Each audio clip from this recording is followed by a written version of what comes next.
ஹரே கிருஷ்ணா. முதல்ல நம்ம வராக தேவர் பத்தி ஒரு லீலையை பார்க்கலாம். தசாவதார ஸ்தோத்திரத்துல ஒரு பாடல் வருது வராகரை பத்தி. தசாவதார ஸ்தோத்திரம் எல்லாருக்கும் தெரியும். அது பாடுவீங்களா? அகிலா மாதாஜி, உங்க பொண்ணு தசாவதார பாடல்ல பாட முடியுமா? புத்தகம் இருக்கா? இருக்கு மாதாஜி, இத பாடுவா மாதாஜி.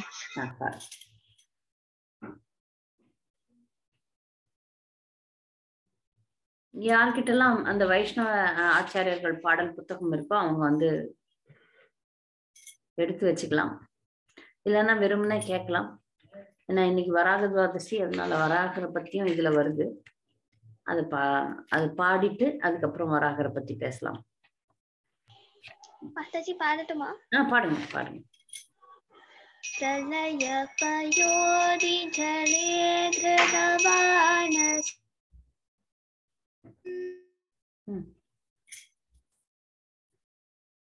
கேட்கல நீங்க பாடுறது. ஹரே கிருஷ்ணா.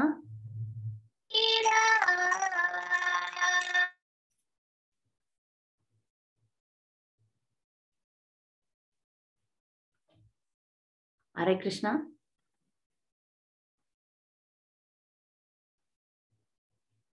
அகிலா மாதாஜி, அகிலா மாதாஜி.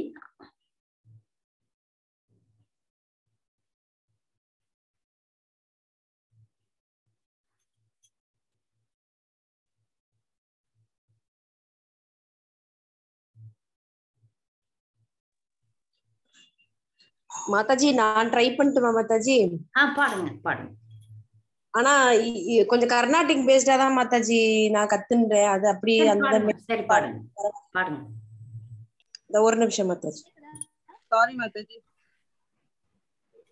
ஹரே கிருஷ்ணா. சாரி மாதாஜி, இது இன்டர்நெட் ப்ராப்ளம் வந்தது. இதோ திருப்பி மாதாஜி. சரி மாதாஜி, அப்ப அவங்களே பாடட்டும் மாதாஜி.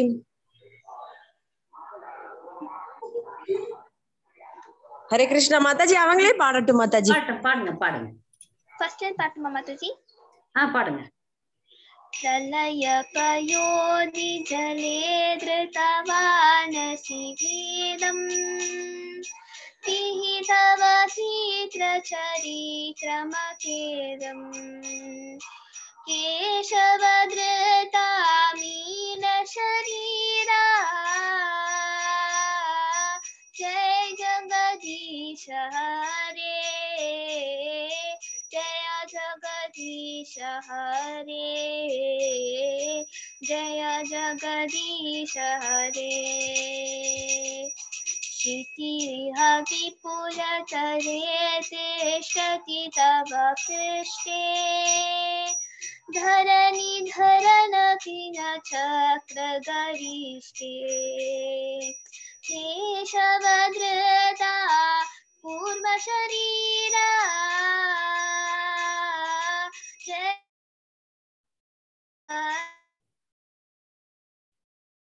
जय जगदीश हरे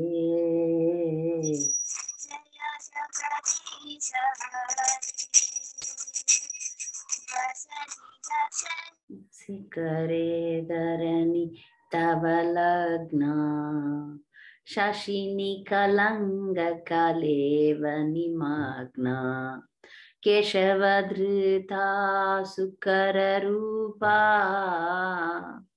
जय जगदीश हरे जय जगदीश हरे जय जगदीश हरे तव कर कमल वरे नकम अद्भुत श्रृंगम दलित हिरण्यकशिपो तनुभृंगम केशवधृता नरहरिरूपा जय जगदीश हरे जय जगदीश हरे जय जगदीश हरे चलयसि विक्रमणे बलिमद्भुतवामना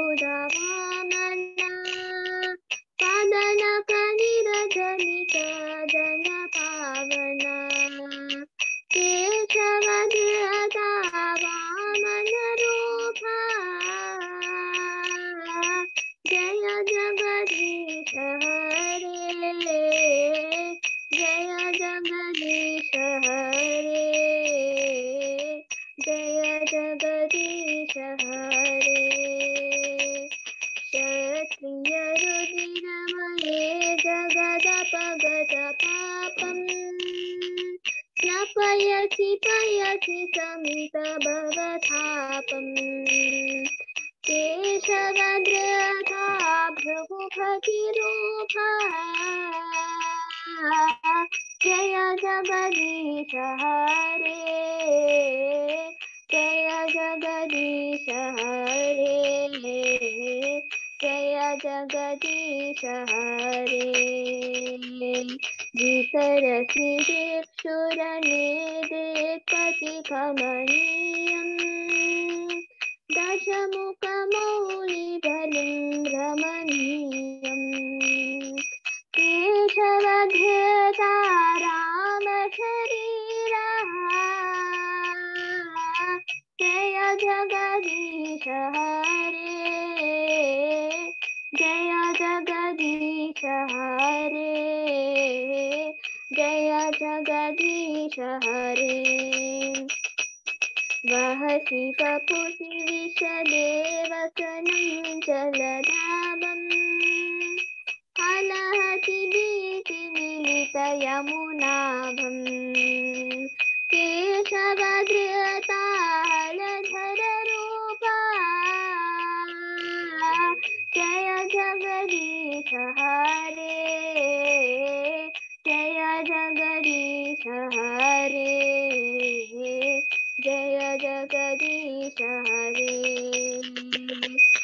निन्दसि यज्ञविधेरः श्रुतिजातम् सदय हृदयदर्शितपशुघातम् केशवधृता बुद्धशरीरा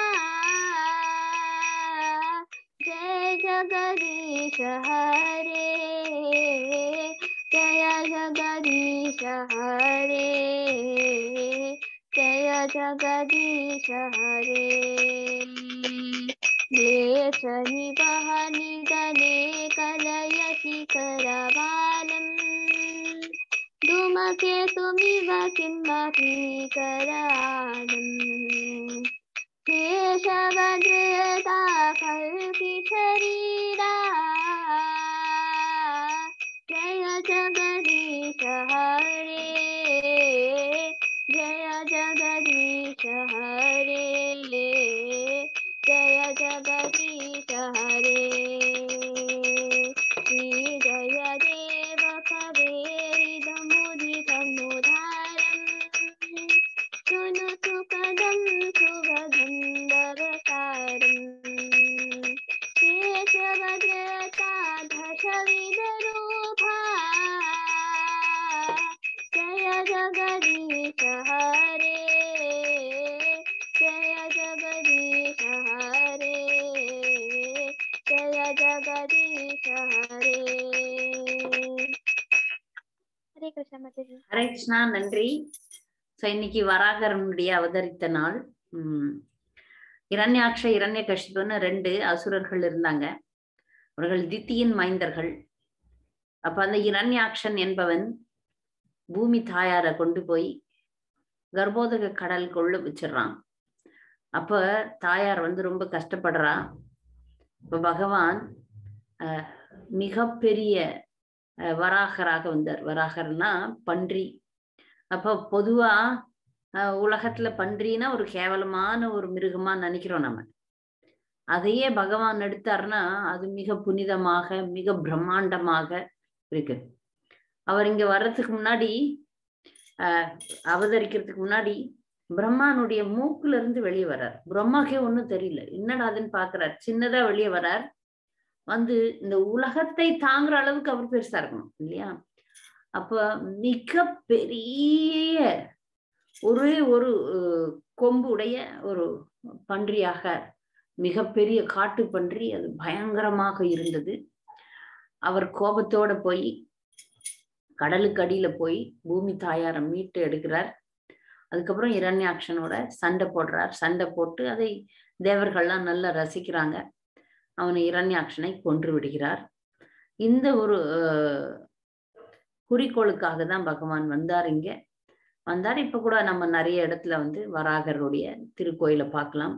தாயாரோட நித்திய இந்த மகாபலிபுரம் போற வழியில ஒரு திவ்ய தேசம் இருக்கு, நித்திய கல்யாண பெருமாள்னு சொல்லிட்டு. அதுல ஒரு தனிப்பட்ட லீலைகள் இருக்கு. தினமும் 365 நாட்களும் வராகர் வந்து திருமணம் செய்து கொள்கிறார். அதுதான் அவருக்கு அங்க சிறப்பு. அதனால அது பேர் வந்து நித்திய கல்யாண பெருமாள்னு பேரு. நிறைய வராக சேத்திரங்கள் இருக்கு. பகவான் கிட்ட நம்ம இன்னைக்கு வராக துவாதசி அன்னைக்கு ஒரு முக்கியமான பிரார்த்தனையை வைக்கணும். என்ன பிரார்த்தனைன்னா, பகவான் பூதேவி தாயார பூமிய மீட்பதற்காக மண்ணுல சேத்துல எல்லாத்துலயும் உள்ள போனார். போயிட்டு தூய்மையான தாயாரை மேல கொண்டாந்தார், பூமியை மேல கொண்டாந்தார். அது போல நம்முடைய இதயத்துல பல பல கோடி ஜென்மங்களாக அழுக்குகள் இருக்கு. அந்த அழுக்குகள்ல உள்ள வந்து நம்முடைய இதயத்தினுடைய அடியில இருக்கக்கூடிய தூய்மையான நம்ம கிருஷ்ண பிரேமியை அவர் வெளியே கொண்டாடணும். அதனால நம்ம இன்னைக்கு வராகர்கிட்ட அவர் எப்படி தாயாரை காப்பாத்துறதுக்கு கடல்ல உள்ள நுழைஞ்சாரோ, அதே போல நம்முடைய அழுக்காகி அந்த மனசுல இருக்கிற அழுக்குகள்லாம் அவர் எடுத்துட்டு நமக்கு இருக்கக்கூடிய அந்த தூய கிருஷ்ண பிரேமையை அவர் வெளிக்கொணரணும்னு பிரார்த்தனை செய்யலாம். வராகரை பத்தி நம்ம பேசிட்டோம். இப்ப நாளைக்கு வந்து நித்யானந்த திரையோதசி. நம்ம கௌடிய சம்பிரதாயத்துல, இந்த வைஷ்ணவ மத்வ கௌடிய வைஷ்ணவ சம்பிரதாயத்தினுடைய மிக மிக மிக மிக மிக முக்கியமானவர் நமக்கு ஸ்ரீ நித்யானந்தர் தான். நித்யானந்தர் யார் அப்படின்னு பாத்தீங்கன்னா, நித்யானந்தர் பலராமர். இவர் இந்த பலராமர் பெரும்பாலும் பலராமர் தான் நித்யானந்தராக வந்தார். நித்யானந்தர் தான் பலராமர், பலராமர் தான் நித்யானந்தர். இருவருக்கும் வந்து இந்த வேறுபாடுகள் கிடையாது. இந்த உலகத்துல வந்து உலகத்து மக்களுக்கு பக்தியை கொடுக்கணும்ன்றதுக்காக கிருஷ்ணர் சைத்தன்யரா வந்தார். இப்ப சைத்தன்யர் பலராமர் நித்யானந்தராக வந்தாங்க. அதனால முதல்ல நித்யானந்தரை பற்றி ஒரு அருமையான பாடல் ஒண்ணு பாடிட்டு அவருடைய பெருமைகளை பற்றி நம்ம பார்க்கலாம் இன்னைக்கு வகுப்புல. அந்த குழந்தைய அந்த நித்தாய்பாத கமல அந்த பாட்டு பாட சொல்லுங்க. பாடுங்கம்மா பாடுங்கம்மா. நித்தாய்பாத கமல.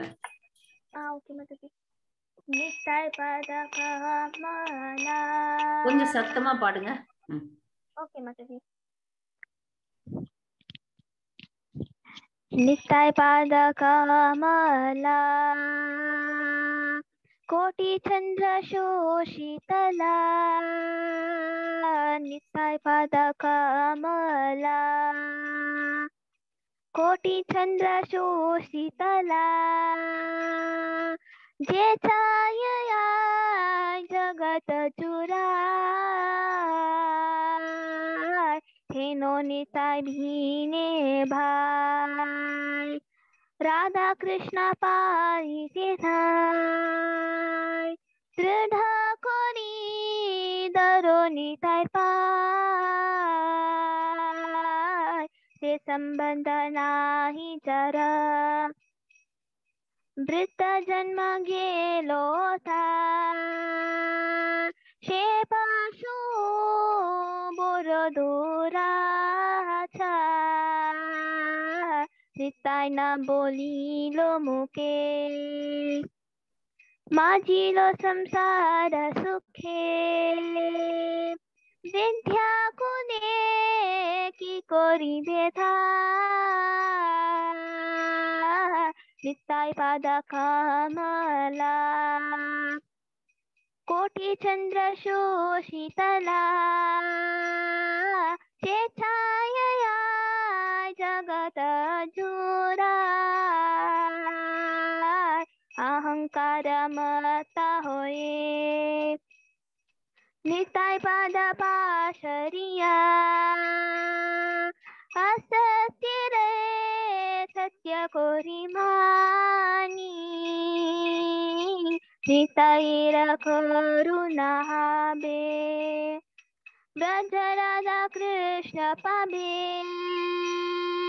दारो निताय चरण दुखानी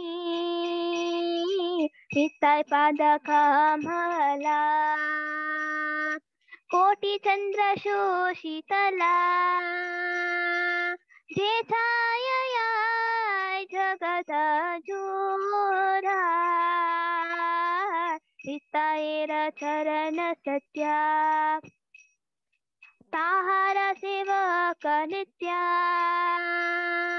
निताय पद सदा करो आशा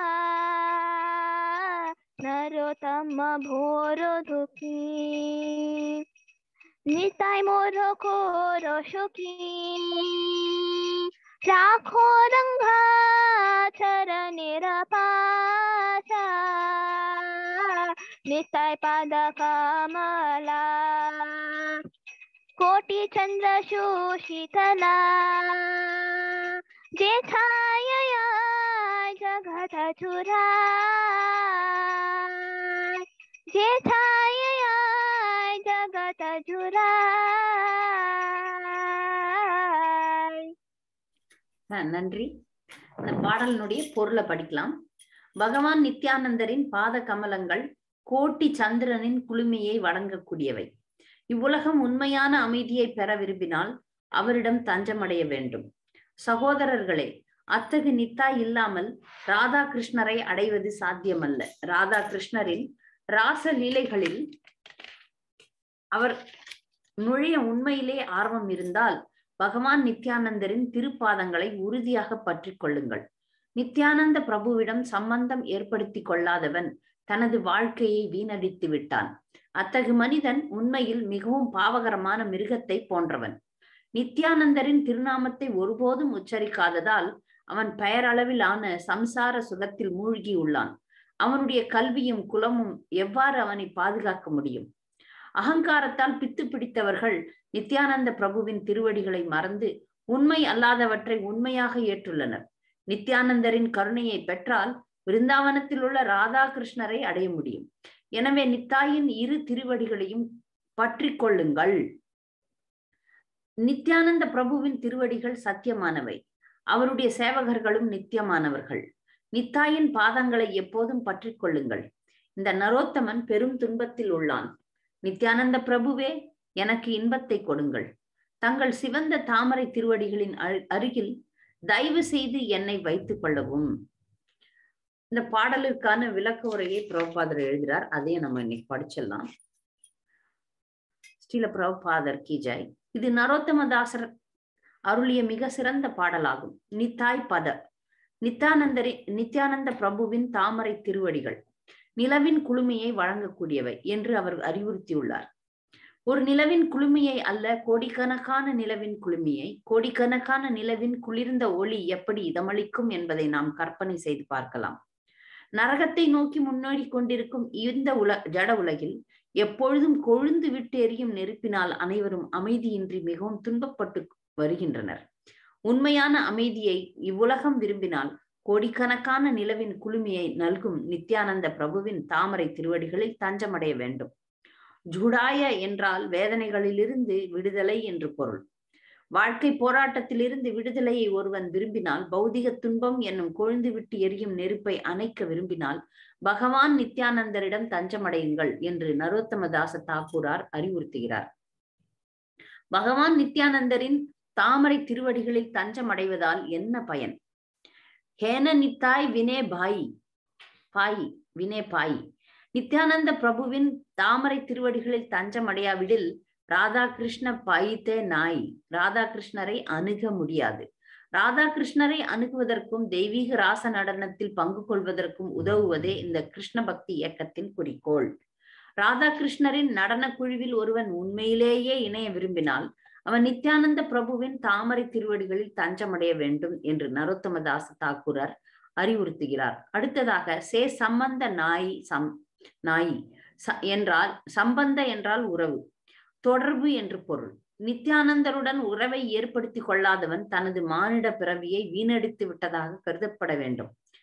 ஹரிஹரி பிஃபலே ஜனமு கொய்னானு என்று மனித வாழ்வை வீணடிப்பதை பற்றி நரோத்தமதாசர் மற்றொரு பாடலிலும் கூறுகிறார். நித்யானந்தரின் மூலமாக ராதாகிருஷ்ணரை அணுகாதவர்கள் தங்களது வாழ்வை வீணடித்து விட்டதாக நரோத்தமர் இங்கு கூறுகிறார். அவன் ஏன் வீணடிக்கிறான்? செய் பசு பட துராச்சார, அவன் மிருகத்தை போன்ற மோசமான செயல்களில் ஈடுபட்டுள்ளான். பகவான் சைத்தன்யர் மற்றும் நித்யானந்தரின் கருணையை பெற்று கிருஷ்ண உணர்வில் உயர்வு பெறாவிடில் புலனின்பம் என்னும் மிருக உணர்வில் வாழ்க்கை வீணடிக்கப்படுகிறது. சாதாரண மிருகங்களை பழக்கத்தினால் அடக்க முடியும். ஆனால் மிருகத்தின் உணர்வுகளை கொண்ட மனிதன் மிகவும் மோசமானவனாக இருப்பதால் அவனை அடக்க முடியாது. சாதாரண பூனை, நாய் மட்டுமன்றி புலியை கூட பயிற்சியின் மூலம் கட்டுப்படுத்தி விடலாம். ஆனால் மனிதன் தன் மனம் போன போக்கில் சென்று கிருஷ்ண உணர்வு என்னும் கடமையை மறந்து தனது உயரிய அறிவை மிருகத்தின் செயல்களில் தவறாக ஈடுபடுத்தும் போது அவனை திருத்துவது இயலாத செயலாகும். நாட்டின் சட்டங்களை கொண்டு ஒரு திருடனை நல்லவனாக மாற்றிவிட முடியாது. ஏனெனில் அவனது இதயம் களங்கம் அடைந்துள்ளது. அவனை கட்டுப்படுத்த முடியாது. அரசாங்கத்தால் குற்றவாளி தண்டிக்கப்படுவதை ஒவ்வொருவரும் காண்கின்றனர். குற்றவாளிக்கான தண்டனையாக நரகங்கள் இருப்பதை அவர்கள் சாஸ்திரங்களில் இருந்தும் கேள்விப்படுகின்றனர். இருப்பினும் அசுர எண்ணம் கொண்ட அவர்களை திருத்த முடியாது. அவர்கள் என்ன செய்கின்றனர்? நித்தாய் நா போலிலே முகே, நித்யானந்தர் யார் என்பதை அவர்கள் அறியாததால் அவர்கள் நித்யானந்த பிரபுவின் திருநாமத்தையோ சைத்தன்ய மகாபிரபுவின் திருநாமத்தையோ ஒருபோதும் உரைப்பதில்லை.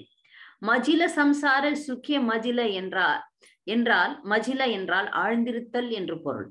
அவர்கள் பேரளவு பௌதிக இன்பத்தில் ஆழ்ந்துள்ளனர். பகவான் சைத்தன்யர் மற்றும் நித்யானந்தர் யார் என்பதை பற்றி அவர்கள் பொருட்படுத்துவதில்லை. எனவே அவர்கள் பௌதிக இருப்பின் ஆழத்திற்கு செல்கின்றனர். வித்யா குலே கி கரிபே தாரா, ஒருவனுக்கு நித்யானந்தருடன் தொடர்பு இல்லாவிடில், கிருஷ்ண உணர்வுக்கு அவன் வராவிடில், அவனது வித்யா பெயரளவு பௌதிக கல்வி, அவனது குலம் பெரிய குடும்பத்தில் அல்லது மிக சிறந்த நாட்டில் பிறந்த பிறவி என எதுவும் அவனை பாதுகாக்காது. ஒருவன் மிக பெரிய குடும்பத்தில் அல்லது நாட்டில் பிறந்திருந்தாலும் சரி, பட்ட கல்வியில் மிகவும் முன்னேறியவனாக இருந்தாலும் சரி, மரண தருவாயில் இயற்கையின் சட்டம் செயல்படும் போது அவனது எல்லா பணிகளும் முடிவுற்றுவிடும். அவன் தன்னுடைய பணிக்கு ஏற்றபடி மற்றொரு உடலை பெறுவான். இந்த மனித மிருகங்கள் ஏன் இவ்வாறு செயல்படுகின்றனர்? அகங்கார மத்த ஹையா நித்தாய் பத பாசரியா, அவர்கள் உடல் சார்ந்த வாழ்வின் தவறான எண்ணத்தில் பித்து பிடித்தவர்களாக இருப்பதால் நித்யானந்தருடனான தங்களது நித்திய உறவினை மறந்துள்ளனர். அசத்தியேரே சத்திய கரிமானி, அவ்வாறு மறந்த நபர்கள் மாயா சக்தியினை உண்மை என்று ஏற்கின்றனர். அசத்தியேர என்றால் உண்மை இல்லாதது என்று பொருள். வேறு விதமாக கூறினால் அது மாயையை குறிக்கிறது. மாயா என்றால் தற்காலிக மயக்கத்தை தவிர வேறு தன்மை இல்லாதது என்று பொருள். நித்யானந்தருடன் தொடர்பு இல்லாதவர்கள் இந்த மாய உடம்பினை உண்மையானதாக ஏற்கின்றனர். அடுத்ததாக நரோத்தமதாச தாக்கூர் கூறுகிறார், நித்தாயேர கருணா ஹபே விரஜே ராதாகிருஷ்ண பாபே, நீங்கள் உண்மையிலேயே ராதாகிருஷ்ணரின் சங்கத்தினை அடைவதில் ஆர்வமுடையவராக இருப்பின் முதலில் நித்யானந்த பிரபுவின் கருணையினை அடைந்தாக வேண்டும். அவர் உங்களுக்கு ஆசி அளிக்கும் போது மட்டுமே உங்களால் ராதாகிருஷ்ணரை அணுக முடியும். தர நித்தாய் சரண துகானி, நித்யானந்த பிரபுவின் தாமரை திருவடிகளை பலமாக பற்றி கொள்ளும்படி நரோத்தமதாச தாக்கூர் அறிவுறுத்துகிறார். அவர் அடுத்ததாக மீண்டும் கூறுகிறார், நித்தாயேர சரண சத்திய, நித்யானந்த பிரபுவின் தாமரை திருவடிகளும் நாம் பற்றி கொண்டுள்ள மாயையை போன்றதே என்று தவறாக நினைத்து விடக்கூடாது. எனவே நரோத்தமதாச தாக்கூரார் உறுதி அளிக்கிறார், நித்தாயேர சரண சத்திய, நித்யானந்த பிரபுவின் தாமரை திருவடிகள் மாயை அல்ல, அவை சத்தியமானவை, உண்மையானவை. தாகார சேவக நித்யானந்தரின் தெய்வீக அன்பு தொண்டில் ஈடுபடுபவரும் தெய்வீகமானவரே. கிருஷ்ண உணர்வில் நித்யானந்தரின் தெய்வீக அன்பு தொண்டில் ஒருவன் ஈடுபட்டால் அவன் உடனடியாக ஆன்மீக தளத்தில் தனது தெய்வீக நிலையை அடைகிறான். அந்நிலை நித்தியமானதும் ஆனந்தமானதும் ஆகும். எனவே நித்தாய் பத சதா கர ஆஷ, எப்போதும் நித்யானந்த பிரபுவின் தாமரை திருவடிகளை பற்றி கொள்ள முயல வேண்டும் என்று அவர் அறிவுறுத்துகிறார். நரோத்தம பட துக்கி, ஆச்சாரியரான நரோத்தமதாச தாக்கூரார் தாம் மிகுந்த துக்கத்தில் இருப்பது போன்ற நிலையை ஏற்றுக்கொண்டுள்ளார். உண்மையில் அவர் இங்கே நம்மை பிரதிநிதிக்கிறார். எம்பெருமானே, நான் மிகுந்த துக்கத்தில் உள்ளேன் என்று அவர் கூறுகிறார். நித்தாய் மோர கர சுகி. எனவே என்னை மகிழ்ச்சியாக வைக்கும்படி நித்யானந்த பிரபுவிடம் நான் பிரார்த்தனை செய்கிறேன். ராக்கோ ராங்கா சரண பாஷ. அன்பு கூர்ந்து என்னை உங்களுடைய தாமரை திருவடியில் ஓரத்தில் வைத்துக் கொள்ளுங்கள். நித்யானந்த பிரபு கி ஜாய். அப்ப நம்ம நித்யானந்தருடைய புகழ்ச்சி பாடக்கூடிய இந்த பாடலை நித்தாய் பத கமல கோட்டி சந்திர சுசிதல அப்படின்ற பாடலை பாடணும். அதனுடைய மொழிபெயர்ப்பையும் நம்ம பார்த்தோம். நித்யானந்தர் நம்ம முன்னவே சொன்ன மாதிரி பலராமர் தான் நித்யானந்தரா இங்க இந்த உலகத்துக்கு மக்களுக்கு கிருஷ்ண பிரேமையை தருவதற்கு அவதரித்தார். அவர் ஏக்க சக்கர தாம் அப்படின்னு மேற்கு வங்காளத்துல ஒரு இடம் இருக்கு. அந்த இடத்துல ராதா தேஷ் அப்படின்னு ஒரு கிராமம் இருக்கிறது. அந்த கிராமத்துல நித்யானந்தர் அவதரித்தார். அவருடைய தந்தையின் பெயர் தந்தை பெயர் ஹதாய் பண்டித் அப்படின்னு பெயர். அவருடைய அம்மா பெயர் பத்மாவதி. இவர்களுக்கு இவர் ஒரு நல்ல ஆசையான மகனாக பிறந்தார். ரொம்ப அழகா இருந்தார். பலராமர் அழகானவர். பலராமரை வெள்ளை கிருஷ்ணர்னு சொல்றோம். அந்த மாதிரி இவர் அழகிய கண்களும் தெய்வீக அம்சங்கள் அமைந்துள்ள ஒரு குழந்தையாக அவர் அங்க ராதா தேஷ்ல பிறந்தார், அவதரித்தார். அப்ப அந்த தாய் தந்தையருக்கு ஒரு தெய்வ குழந்தை பிறந்தா எவ்வளவு சந்தோஷமாக இருக்கும்னு பாருங்க. அவர் சிறு வயதிலேயே நித்யானந்தர் பல லீலைகளை செய்தார். எப்போதும் அக்கம் பக்கம் இருக்கக்கூடிய சிறுவர்களை வைத்துக்கொண்டு கிருஷ்ணருடைய லீலைகளையும் ராமருடைய லீலைகளையும் அவர் எப்போதும் நடித்து காட்டுவது. உண்மையாகவே அந்த சூழ்நிலை அங்க மக்களுக்கு ஏற்பட்டு விடும். ஏன்னா அவர் பகவான் அவதாரம் இல்லையா, பலராமருடைய அவதாரம். அதனால அவர் அங்க சாக்ஷாத் அவர் அங்க இருக்கும்போது மக்களுக்கு அங்க குழுமி இருக்கும் மக்களுக்கு உண்மையாகவே அந்த லீலையில் பங்கு கொண்ட ஒரு திருப்தி ஏற்படும். அது போல பல நேரங்கள்ல அங்க இருக்கிற சிறுவர்கள் எல்லாம் அவரை விரும்பி அவரோட சேர்ந்து விளையாடுவாங்களாம். அந்த கிராமத்து மக்களும் நித்யானந்தரோட விளையாடுறதுக்கு தங்களுடைய குழந்தைகளை சந்தோஷமா அனுப்புவாங்களாம். அந்த மக்களுக்கெல்லாம் இவர் சாக்ஷாத் பகவான், இவர் சேவை செய்யக்கூடிய பகவான்றது தெரியாது. இப்போ நமக்கெல்லாம் ஒரு ஆச்சரியம் வரும், ஒரு சந்தேகம் வரும். என்ன சந்தேகம்னா, நித்யானந்தர் கடவுளா இல்லை சேவை செய்யும் பக்தரானும் போது இவர் சேவை செய்யும் கடவுள். சேவை செய்யும் கடவுள், அவர் சேவையை வாங்கி கொள்ளும் கடவுள். எப்ப பாத்தீங்கன்னாலும் ராமர் அவதாரத்துல லக்ஷ்மணர் தம்பியாக அவருக்கு சேவை செய்கிறார். கிருஷ்ணர் போது அவர் அண்ணனாக சேவை செய்கிறார். மற்ற அவதாரங்கள்ல பகவானுக்கு குடையாக, பாதுகையாக, படுக்கையாக, பூநூலாக, இப்படி ஒவ்வொரு பொருளாகவும் இவருக்கு இவருடைய எண்ணம் மனநிலை எப்படின்னு பாத்தீங்கன்னா, அவருடைய உடை, இருப்பிடம், பூநூல், அரியணை, பாதுகை, குடை, இப்படி அவருக்கு எந்த விதத்துல எப்படி நான் சேவை செய்வேன் அப்படின்னு நிக்கிறார். முதல்ல சேவை செய்யறதுக்கு நிக்கிறார். அப்ப அந்த குரு தத்துவங்களுடைய ஆதி மூலம் நித்யானந்தர் தான். குருனுடைய தத்துவம் எங்க இருந்து ஆரம்பிக்குதுன்னா நித்யானந்தர் கிட்ட இருந்து தான் ஆரம்பிக்குது. பலராமர் ஆகிய நித்யானந்தர், பலராமர் கிட்ட இருந்து தான் எல்லா விஷ்ணு அவதாரங்களும் உருவாகின்றது. விஷ்ணு அவதாரங்களை பத்தி நம்ம பேசும்போது நிறைய பேருக்கு ஸ்ரீ சம்பிரதாயத்துல என்ன நினைக்கிறாங்கன்னா, விஷ்ணு கிட்ட இருந்து தான் கிருஷ்ணரும் பலராமரும் வந்தாங்கன்ட்டு. நான் அப்படி இல்லை. பலராமர் கிட்ட இருந்துதான் ஆதி மகா சங்கர்ஷனர், காரணோதக சாய் விஷ்ணு, கர்ப்போதக சாய் விஷ்ணு, சிரோதக சாய் விஷ்ணு, சேஷநாகம் அப்படின்னு சொல்றோமே பகவானுடைய படுக்கை, அதெல்லாம் அவருடைய விரிவாங்கம் தான். அவரே பல வடிவங்கள்ல பல விரிவுகள்ல பகவானுக்கு எப்படி சேவை செய்யறதுன்னு நமக்கு காட்டுறார், வாழ்ந்து காட்டுறார். இப்படிதான் நம்ம பகவானுக்கு சேவை செய்யணும்னு காட்டுறார். நித்யானந்தர் அது போல பலராமர் தான் நித்யானந்தர். நித்யானந்தர் சைத்தன்ய மகாபிரபுக்கு முன்னாடியே அவதரித்தார் ஏக சக்கரால. அவருடைய மனப்பாங்கு எப்படின்னா, எப்படி நம்ம பகவானுக்கு சேவை செய்வது நமக்கு சொல்லித்தரார். இப்படிதான் நீங்க பகவானுக்கு சேவை செய்யணும், இப்படிதான் பக்தியாக இருக்க வேண்டும். அப்ப நமக்கெல்லாம் ஒரு அறிவுரை என்னன்னா, நம்ம நேரடியாக பகவான் கிட்ட தொண்டு செய்ய போக முடியாது. இது பல முறை நம்முடைய சம்பிரதாயத்துல சொல்லப்பட்டிருக்கிறது. குரு பரம்பரையின் வாயிலாக தாசனுக்கு தாசனுக்கு தாசனுக்கு தாசனாக, தொண்டனுக்கு தொண்டனுக்கு தொண்டனுக்கு தொண்டனாகத்தான் நம்ம இருக்க முடியும். அததான் கிருஷ்ணர் விரும்புறார். அப்படி பாக்குறச்ச நம்ம குரு பரம்பரையின் மூலமாக நித்யானந்தரை வணங்கி நித்யானந்தருடைய கருணையை பெற்றால் ஒழிய நம்ம ராதா கிருஷ்ணரை வணங்க முடியாது. அதனால நமக்கு குரு தத்துவத்தின் மூலமாக இருக்கக்கூடிய நித்யானந்தர் கருணை, அவருடைய கருணையின் அவதாரம். சைத்தன்ய மகாபிரபுவை விட அதிகமான கருணை உடையவர் யாருன்னு பாத்தீங்கன்னா நித்யானந்தர் தான். சைத்தன்ய மகாபிரபு கிட்ட நேரடியா நான் போறேன்னு நினைச்சீங்கன்னா அது சாத்தியம் ஆகாது. அப்படியே நேரடியா போனா அவர் சோட்டா ஹரிதாஸ், இந்த காலா கிருஷ்ணதாஸ் இவர்களெல்லாம் ஒதுக்கி தள்ளின மாதிரி நம்மளையும் தூக்கி அடிச்சிடுவார். ஆனால் நித்யானந்தர் மூலமாக நாம் சைத்தன்ய மகாபிரபுவை அடைந்தோம் என்றால் நாம் செய்யும் தவறுகள் அபராதங்கள்ல மன்னிக்கப்படும்னு சாஸ்திரங்கள், கிருஷ்ணதாச கவிராஜ கோஸ்வாமி இவர்கள்லாம் சொல்றாங்க. அதனால நம்முடைய முந்தைய ஆச்சாரியர்கள் என்ன சொல்றாங்களோ அதன்படி நாம் நடக்க வேண்டும். நித்யானந்தரைனுடைய திருவடிகளை நாம் சரணடைய வேண்டும். ஏன்னா அவர் ஒரு சந்திரன் இல்ல, கோட்டி சந்திரன்.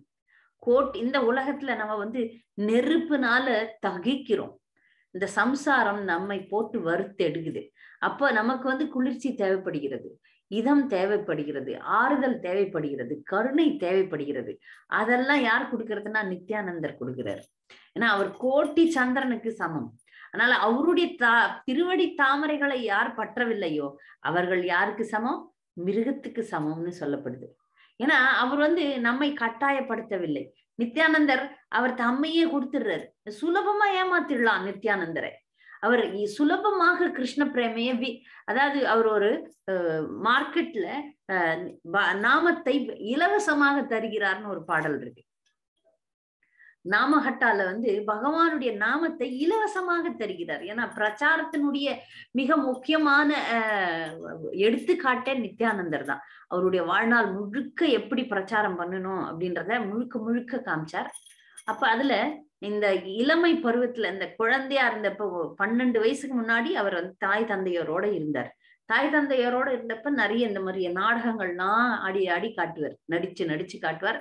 குழந்தைகளையும் சேர்த்து வச்சு அந்த கிராமமே அவரை கண்டு மயங்கியதான்.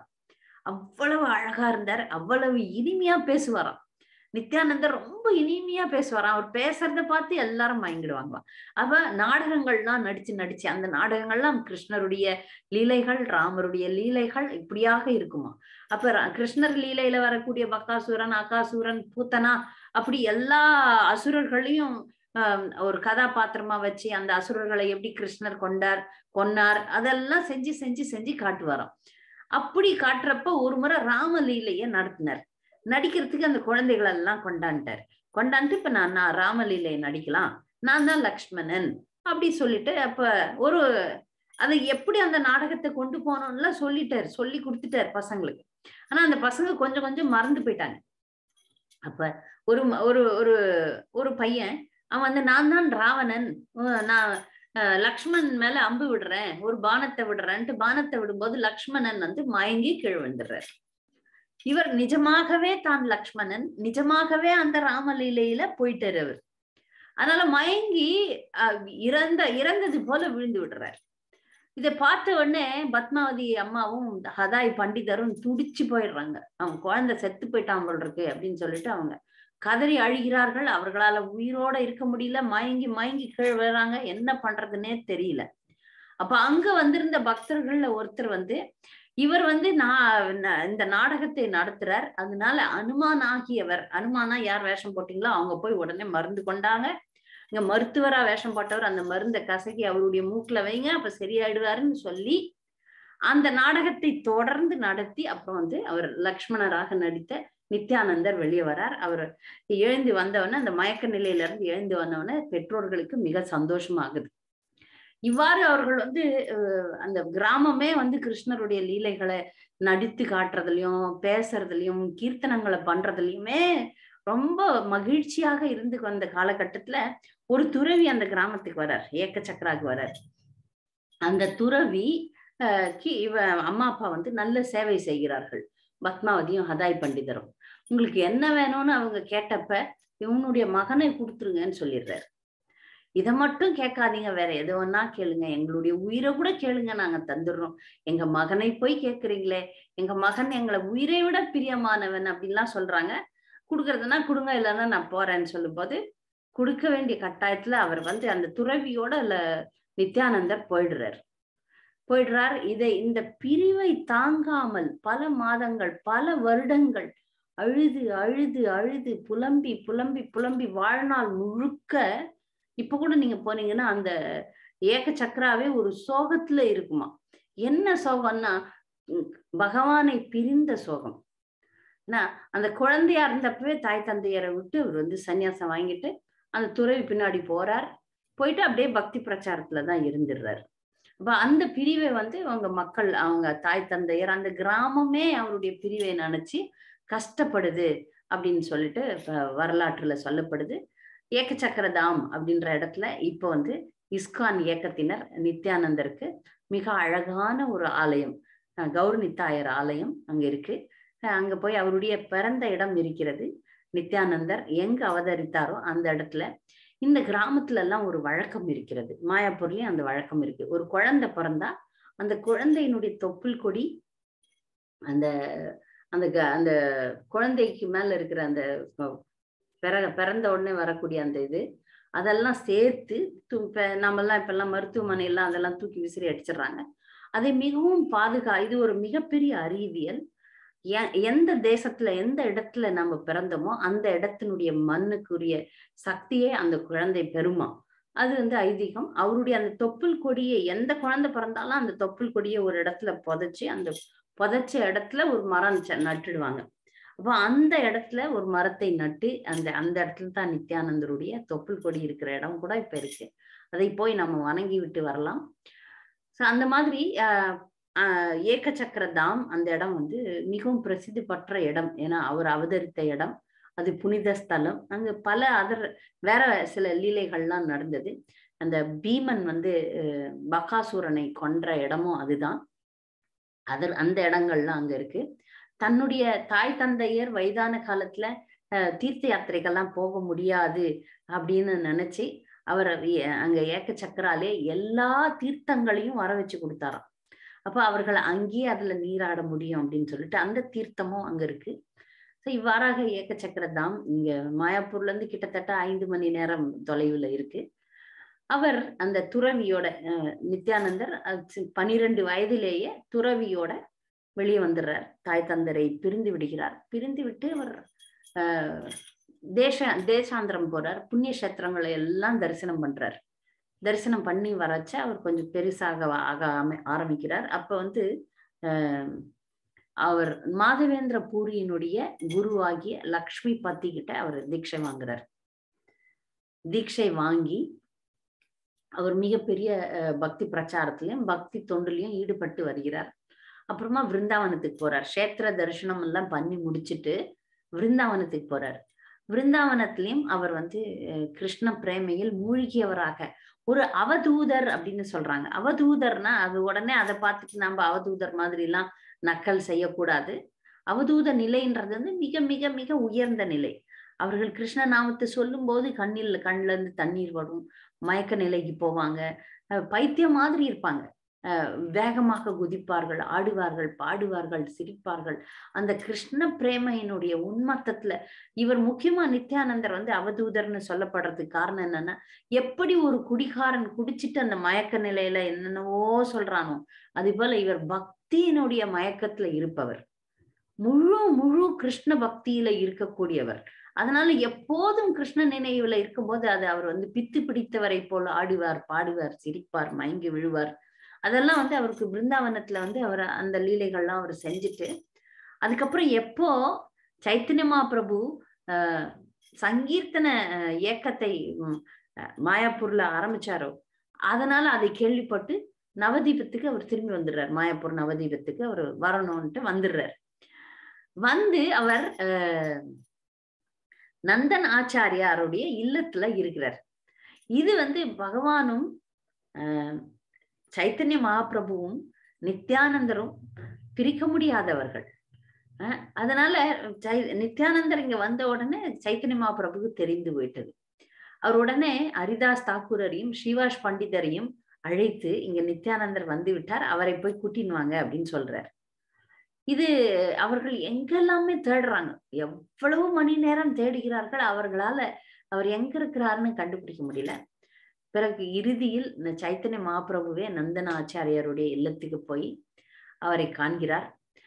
சைத்தன்ய மகாபிரபுக்கு ஒரு அண்ணன் இருந்தார், அவர் பேர் விஸ்வரூபர். அந்த விஸ்வரூபர் ஒரு வயதுல வந்து சன்னியாசம் எடுத்து வீட்டை விட்டு போயிடுறாரு.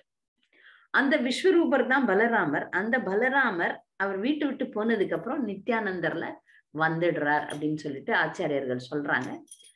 அப்ப தன்னுடைய அண்ணன் சகோதரனை பார்க்கணும் அப்படின்னு சொல்லிட்டு சைத்தன்ய மகாபிரபு வரார். வந்து அவரை காண்கிறார். கண்டு அவரை ஆலிங்கனம் செய்து பக்தி பரவசத்துல 2 பேரும் கீர்த்தனங்கள் செய்து ஆடுகிறார்கள், பாடுகிறார்கள். சைத்தன்ய மகாபிரபு நித்யானந்தரை தன்னுடைய தாயாகிய சச்சி மாதாவுக்கு அறிமுகப்படுத்தும் போது இவர் தான் உங்களுடைய மூத்த மகன் விஸ்வரூபர்னு சொல்றாரு, இவர் தான் நித்யானந்தர். சச்சி மாதாவுக்கு அவங்க கண்களுக்கு அவர் வந்து தன்னுடைய மூத்த மகனா தான் தெரிகிறாரே தவிர நித்யானந்தரா தெரியல. அவங்க அதற்கப்புறம் தன்னுடைய மகன் திரும்பி வந்துட்டான் ஆனந்தத்துல அவங்க இருக்கிறாங்க. மேலும் ஒரு விஷயம் என்னன்னா, எப்பொழுதும் சைத்தன்ய மகாபிரபுவை பாதுகாப்பா நித்யானந்தர் வச்சுப்பார் அப்படின்ற ஒரு சந்தோஷத்துல நீ சைத்தன்ய மகாபிரபு சைத்தன்யரை நல்லா பாத்துக்கப்பா அப்படின்னு சொல்லி அவங்க ஆனந்தமா இருக்கிறாங்க. இவ்வாறு அவங்க இருக்கும்போது நித்யானந்தருடைய கருணையினுடைய மிக முக்கியமான ஒரு நிகழ்வு நடக்குது. இவர்கள்லாம் தினமுமே ஸ்ரீவாஸ் பண்டிதருடைய வீட்டுல கூடி கீர்த்தனங்கள் பண்ணுவாங்க, இரவு பகலாக கீர்த்தனம் பண்ணி கொண்டிருப்பாங்க. ஒரு முறை இவருக்கு இடப்பட்ட கட்டளை, சைத்தன்ய மகாபிரபு நித்யானந்தருக்கு இட்ட கட்டளை என்னன்னா, நாம சங்கீர்த்தனத்தை எல்லா இடங்களிலும் பிரச்சாரம் செய்யணும்ன்றதுதான். அதனால எல்லா இடங்களிலும் பிரச்சாரம் செய்யும் போது அவர் யாரை பார்த்தாலும் நீங்க பகவானுடைய நாமத்தை சொல்லுங்கன்னு சொல்லுவார். அந்த அளவுக்கு பிரச்சாரத்துல ஈடுபட்டு கொண்டிருந்தார். ஒரு முறை ஹரிதாஸ் தாக்கூரரும் நித்யானந்தரும் ஜகாய் மதாய்ன்னு சொல்லிட்டு 2 குடிகாரர்கள், அவங்க பண்ணாத அட்டுழியமே கிடையாது. ஜகாய் மதாய் இருவர் அந்த ஊர்ல அவங்க பிராமண குடும்பத்துல பிறந்தவர்கள். ஆனால் அதெல்லாம் மறந்துட்டு அவர்கள் செய்யாத தவறுகளே இல்லைன்னு சொல்லலாம். அந்த அளவுக்கு மோசமானவர்கள். குடித்து குடிவெறியில இருக்கும்போது நித்யானந்தர் போய் அவர்களிடம் இப்படி வாழ்க்கையை வீணடிக்க வேண்டாம்னு பிரச்சாரம் செய்ய ஆரம்பிக்கிறார். பகவானுடைய திருநாமத்தை சொல்லுங்கன்னு பிரச்சாரம் சொல்றார். அதை கேட்டவொடனே ஜகாய் மதாய்க்கு 2 பேருக்கும் ரொம்ப கோபம் வருது. கோபம் வந்து அடிக்க ஆரம்பிச்சிடுறாங்க. அடிச்சு அவர்கள் அடித்த அடியில நித்யானந்தர் கல் எடுத்து அடிக்கிறாங்க. நித்யானந்தருக்கு இந்த இடத்துல ரத்தம் வர ஆரம்பிச்சிடுது. அதை கண்ட சைத்தன்ய மகாபிரபுக்கு மிக கோபம் வருது. தன்னை யாராவது அபராதம் பண்ணா பக்தர்கள் பொறுத்து கொள்வார்கள், ஆனால் தன்னுடைய பக்தர்களுக்கு அபராதம் இழைத்தால் அது பொறுத்து கொள்ளக்கூடாதுன்னு சாஸ்திரம் சொல்லுது. இவர் பகவான் நித்யானந்தருக்கு அபராதம் நடத்துறாங்களேன்னு சொல்லிட்டு உடனே சைத்தன்ய மகாபிரபு சக்கரத்தை எடுத்துடுறார். பகவான் கிருஷ்ணர் தானே அவர். உடனே சக்கரத்தை எடுக்கிறார். சக்கரத்தை எடுக்கும்போது நித்யானந்தர் அவருடைய திருவடிகளை இருக்க பற்றி கொண்டு, பகவானே இந்த பிறவியில நீங்க எந்த ஆயுதத்தையும் எடுக்க மாட்டேன்னு உறுதி சொல்லித்தான் இந்த பிறவிக்கு வந்திருக்கீங்க. இவர்கள் மேல நம்ம கருணையத்தான் காட்டணுமே தவிர எப்போதும் ஆயுதத்தை எடுக்க கூடாது அப்படின்னு சொல்லிட்டு கெஞ்சி கதறி அழறார். கதறி அழுத போது அப்புறம் சைத்தன்ய மகாபிரபு நித்யானந்தர் வந்து சிபாரிசு செஞ்சிட்டார். நித்யானந்தர் யாருக்காவது சிபாரிசு செஞ்சுட்டு அவர் கருணையை காட்டித்தான் ஆக வேண்டும். அதனால அவர் கருணையை காட்டுகிறார். கருணையை காட்டின உடனே பகவானுடைய திருப்பார்வை பட்டாலே போதும், அந்த எவ்வளவு மோசமானவர்களாக இருந்தாலும் சைத்தன்ய மகாபிரபு கருணையினால எல்லாரையும் மாத்திரத்துக்கு அவதரித்திருந்தார். அதனால அந்த கருணையை ஜகாய் மாதாய் மேல காட்டும் போது ஜகாய் மாதாய் இருவரும் மிகப்பெரிய பக்தர்களாக மாறிவிடுகிறார்கள். மாறிவிட்டு அப்புறமா அவர்களுடைய தவறுகளை உணர்ந்து மன்னிப்பு கேட்டு அவர்களும் தூய பக்தர்களாக மாறியதா வரலாறு.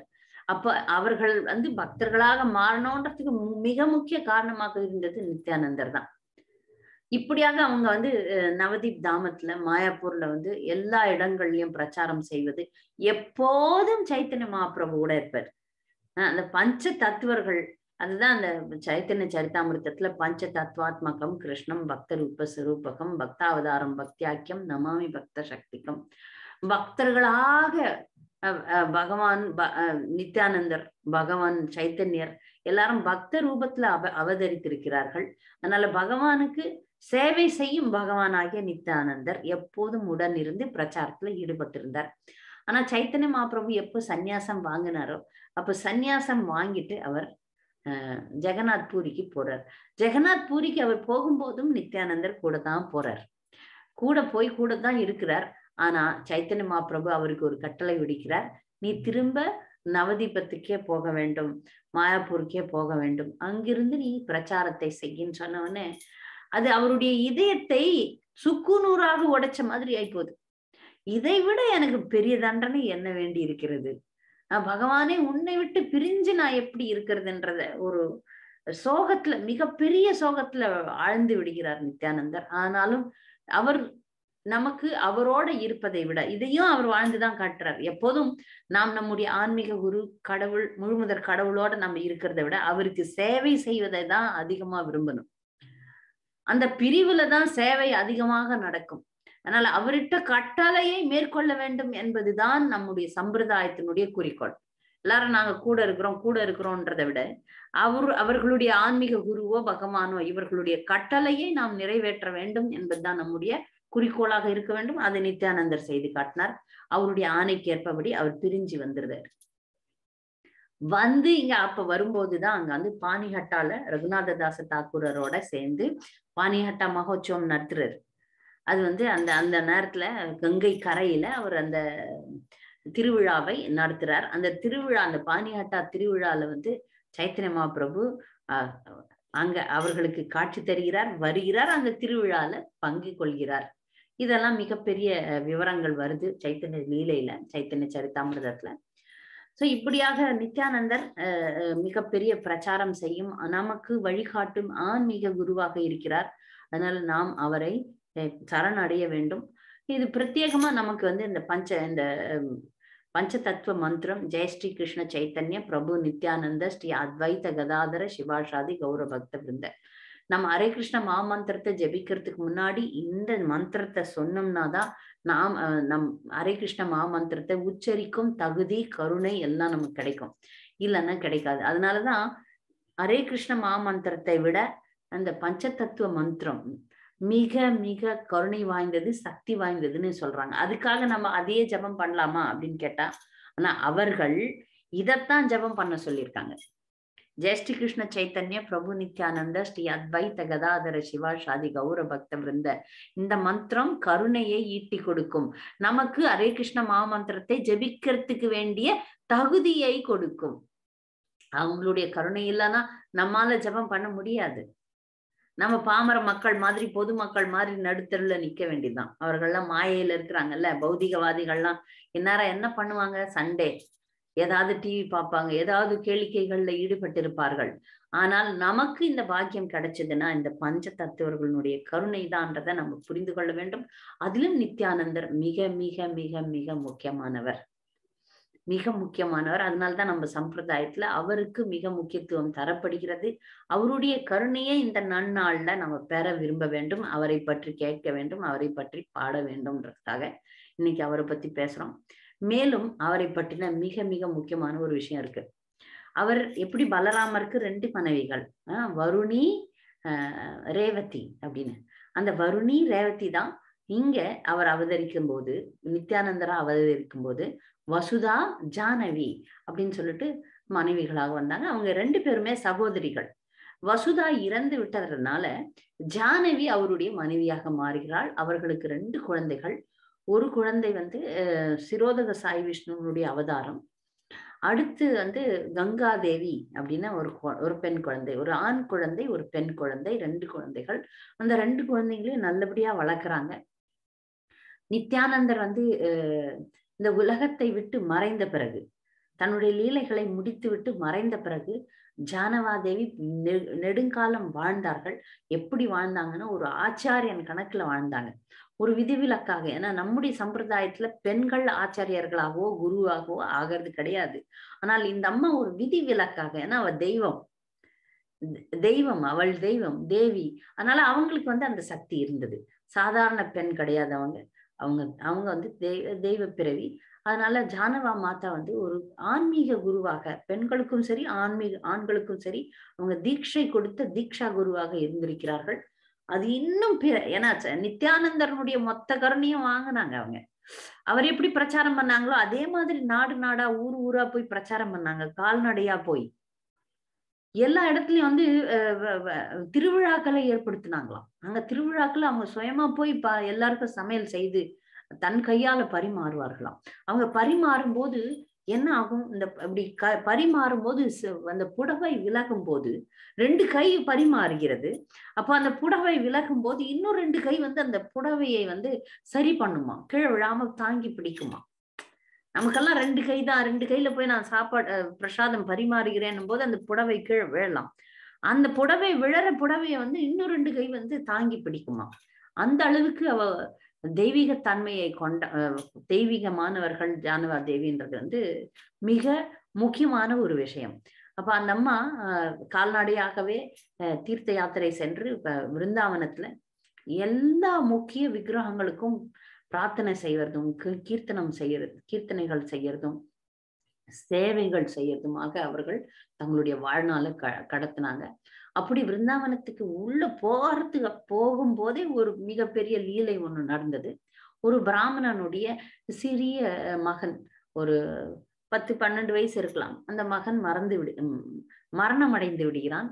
அதை பார்த்தோன்னே அந்த பிராமணனும் பிராமணனுடைய மனைவியும் கதறி கதறி அழுகிறார்கள். கதறி கதறி அழுறாங்க. ஜானவி மாதா அந்த பக்கமா போயிட்டு இருக்கிறா. ஜானவி ஈஸ்வரின்னு சொல்றாங்க அவங்கள, நான் அந்த லோக மாதாவ ஜானவி ஈஸ்வரி மாதா அந்த வழியாக போகிறாள். அப்ப அந்த இறந்த குழந்தையை பார்த்து அவங்க பெற்றோர்கள் இவ்வளவு கஷ்டப்படுறாங்களேன்னு சொல்லிட்டு அந்த குழந்தையை தொட போகிறாங்க.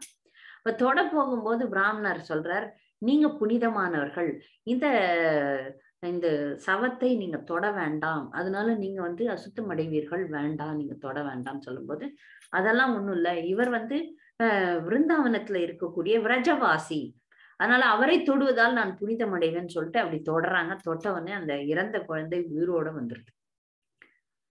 இது பெரும்பாலும் நிறைய பக்தர்கள் செய்யறது கிடையாது. ஏன்னா பகவானுடைய ஏற்பாடு மரணம்னா அதை அவங்க தடுக்க மாட்டாங்க. ஆனால் இங்க அந்த தாயார் வந்து அந்த குழந்தை மேல கருணை வச்சுட்டா, பெற்றோர்கள் மேல கருணை வைக்கிறா. இந்த குழந்தையை பிரிந்து அந்த பெற்றோர்கள் இருக்க முடியாது, அதனால கருணையை வச்சு அவருக்கு உயிர் கொடுக்குறா. ஆனால் அந்த பிராமணர் சொல்றார், நீ கண்டிப்பாக தாயார் தான், நீ வந்து அப்படி சொல்லும் போது அவ சொல்றா, ஜானவி இது என்னால் சாத்தியமா ஆகக்கூடிய விஷயம் கிடையாது, இது கிருஷ்ணருடைய விஷயம். கிருஷ்ணர் வந்து அவருக்கு இந்த விரஜதாமத்துல அந்த குழந்தைக்கு தொண்டு செய்வதற்கு வாய்ப்பு கொடுத்திருக்கிறார், நான் இதுல ஒன்றும் பண்ணல அப்படின்னு சொல்லிட்டு அவர் தொடர்ந்து விருந்தாவன யாத்திரையை ஏற்றுக்கொள்கிறார்கள். விருந்தாவனத்துல ராதா கோபிநாதருக்கு ரொம்ப சேவை பண்ணாங்களாம். அந்த ராதா கோபிநாதருக்கு ராதாராணி இல்லை, தனியா இருந்தாராம். அப்ப ராதாராணி விக்கிரகத்தை அவங்க வந்து பிரதிஷ்டை செய்து அங்கு வந்து நிறைய பக்தி தொண்டுகள் செய்தார்கள். வழிபாடுகள், கீர்த்தனங்கள், பக்தி பிரச்சாரம், இப்படி சொல்லிட்டு ஜானவா மாதாஜி வாழ்க்கை முழுக்க முழுக்க பக்தி மயமாக இருந்ததாக ஆச்சாரியர்கள் அவங்க வரலாறு பத்தி சொல்லும்போது சொல்றாங்க. அதனால நித்யானந்தர் மட்டும் இல்ல, அவங்களுடைய மனைவியும் மிகப்பெரிய அவதூத பக்தர்கள். பக்தி எப்படி செய்யணும்ன்றத நமக்கெல்லாம் செஞ்சு காட்டினாங்க, வாழ்ந்து காட்டினாங்க. அவர்களுடைய திருவடிகளை நாம் சரணடைவோமாக. இதோட முடிச்சுக்கிறேன். இன்னும் நிறைய விஷயங்கள் இருக்கு. ஏன்னா அனந்த சேஷரே வந்து நித்யானந்தருடைய பெருமைகளை பாட முடியாம திணறாராம். நம்மாலையும் வந்து நித்யானந்தருடைய பெருமைகளை பாட முடியாது. நான்லாம் மிக சாதாரண ஜீவாத்மா, அவரை பற்றி பாடுறதுக்கோ பேசுறதுக்கோ எந்த தகுதியும் இல்லை.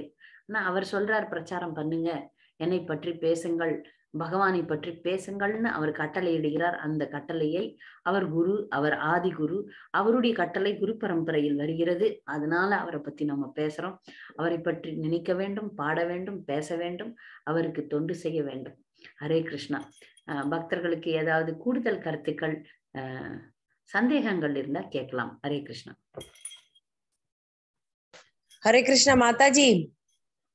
ஹரே கிருஷ்ணா. அந்த குழந்தை ரொம்ப நல்லா பாடித்து மாதாஜி, அது சொல்லணும்னு தான் மாதாஜி சொன்னேன். நன்றி.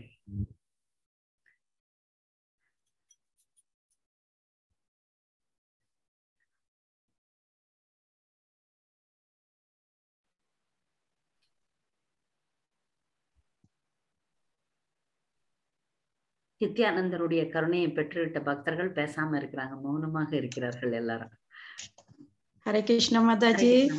கிருஷ்ண மாதாஜி, விஷ்ணு பிரியா இருக்கிறேன்.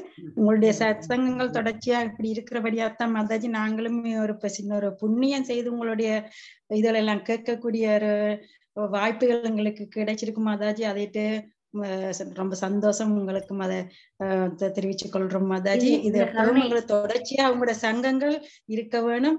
நாங்களும் அதை பிரயாசப்படுத்துறதுக்கு ஒரு பாக்கியம் எங்களுக்கு இருந்தா தான் அதுவும் உங்கள்கிட்ட நாங்கள் அதை பிரயாசப்படுத்துறதுக்கு ஒரு சிறு புண்ணியம் இருந்தா தான் மாதாஜி அது விட இருக்கும். அதை நாங்கள் விடாம நாங்களும் அதை கடைபிடிக்கணும். இது தொடர்ச்சியாக இப்படி இருக்கணும் மாதாஜி.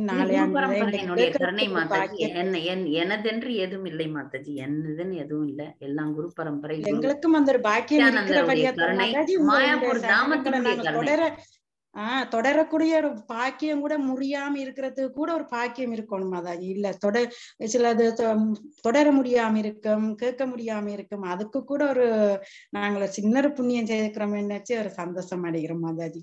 நன்றி மாதாஜி. கருணை என்னுடையது எதுவுமே இல்ல மாதாஜி, எதுவுமே இல்ல. அந்த ஜானவா மாதாஜி நித்யானந்தருடைய கருணை. அந்த பாடின குழந்தைக்கும் என்னுடைய வாழ்த்துக்கள். நன்றி மாதாஜி. ஹரே கிருஷ்ண. மணிமேகலை மாதாஜி. ஹரே கிருஷ்ண மாதாஜி. நாங்க இப்ப ஏகச்சக்கரா போயிட்டு வந்த மாதிரியே இருக்குதுங்க மாதாஜி. நீங்க சொல்றது நாங்க போயிட்டு அப்படியே எங்களுக்கு கண் முன்னால அதை ஞாபகப்படுத்தி இருக்குது மாதாஜி. இது கிருஷ்ணனுடைய கருணை, அவருடைய கருணை மாதாஜி. நன்றி மாதாஜி. நன்றி. ஹரே கிருஷ்ணா. ஹரே கிருஷ்ணா மாதாஜி.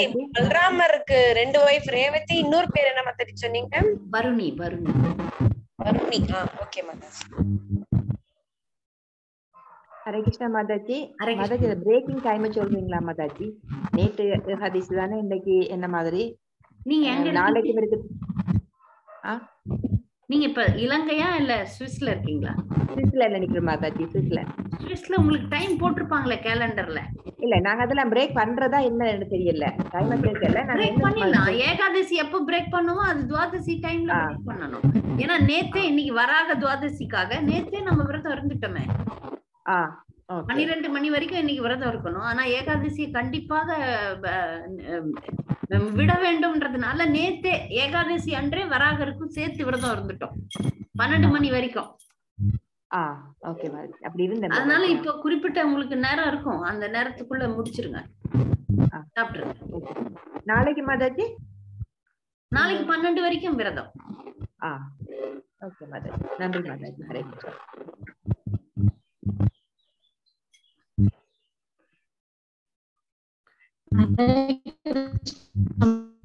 நாளைக்கு கண்டுபிடிக்காம இருக்கணும் 12 வரைக்கும்.